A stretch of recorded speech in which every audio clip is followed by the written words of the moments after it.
Pengeluaran yang alasan untuk nyolong, saya ingin dihentikan, dibersihkan.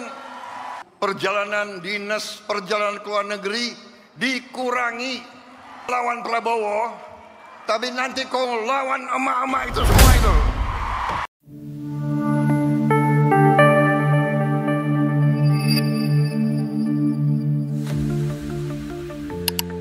Halo Sobat Ngobrol Pemerintahan.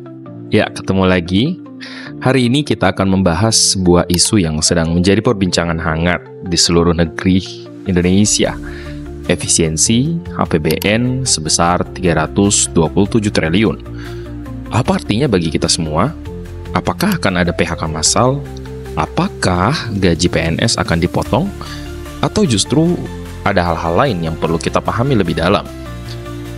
Jangan terburu-buru, karena di video kali ini, tim Ngobrol Pemerintahan akan mengupas tuntas 2 poin penting, pos belanja yang tidak kena efisiensi, dan dampaknya bagi rakyat, termasuk jaminan tidak ada PHK dan pengurangan gaji. Jadi, stay tune sampai akhir, karena informasi ini akan sangat penting untuk kita semua. Pertama, mari kita bahas terkait pos belanja yang tidak kena efisiensi.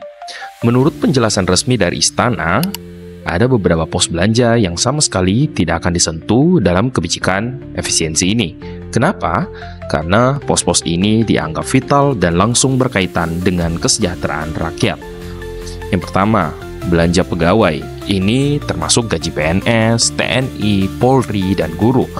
Jadi, bagi Anda yang khawatir dengan gaji yang akan dipotong, tenang saja. Pemerintah memastikan bahwa gaji pegawai negeri tidak akan dikurangi. Kedua, belanja barang dan jasa untuk pelayanan publik. Ini mencakup pelayanan kesehatan, pendidikan, infrastruktur dasar. Artinya, pelayanan publik yang selama ini kita nikmati tidak akan terganggu. Ketiga, belanja modal untuk proyek strategis nasional. Proyek-proyek besar seperti pembangunan jalan tol, bandara, pelabuhan akan tetap berjalan sesuai rencana, akan tetapi memprioritaskan yang betul-betul dibutuhkan oleh masyarakat Indonesia.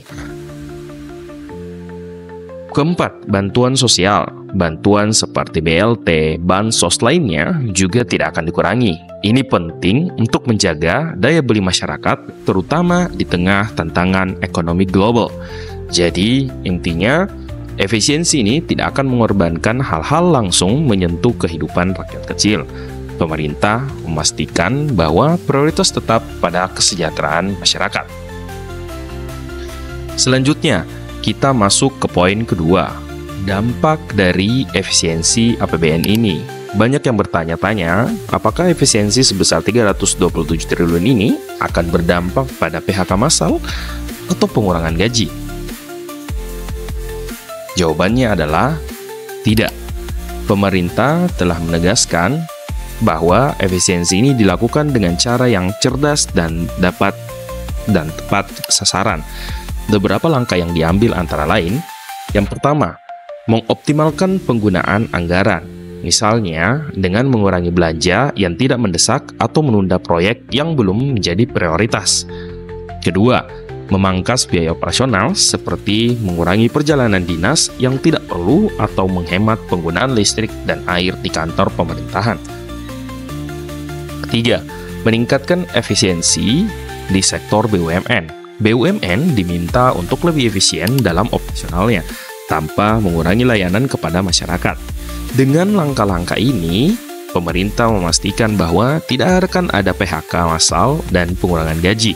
Bahkan, efisiensi ini justru bertujuan untuk menjaga stabilitas ekonomi dan memastikan bahwa program-program penting tetap berjalan.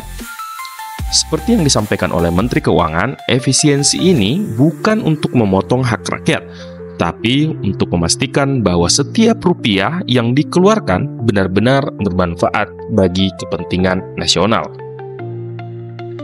Jadi, Sobat Pengawal Pemerintah, tidak perlu khawatir berlebihan.